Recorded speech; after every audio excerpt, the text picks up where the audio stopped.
जय श्री राम। आपने वीडियो में जो भूमि देखी ये पावन भूमि है रामेश्वरम की, जो तमिलनाडु में स्थित है, जहां दो लिंग रामलिंगम और विश्वलिंगम। अब बताती हूँ आखिर ये लिंग यहाँ पर कैसे आए। रामायण के युद्ध के बाद जब श्री राम ने रावण का वध किया, उन्हें एहसास हुआ कि उन्होंने एक ब्राह्मण को मारा है। भले ही रावण ने कितनी भी गलतियां की हो, पर वो शिव भक्त था।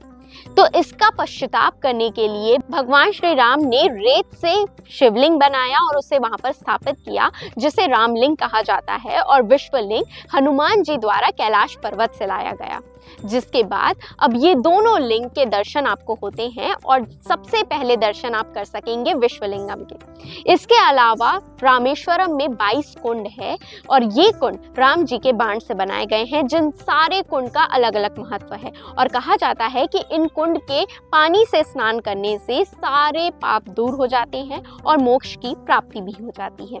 ये जो स्थान है अपने आप में ही दिव्य है और रामायण की कथा को सुनाता है। इसके अलावा राम सेतु की भी शुरुआत यहीं से हुई थी।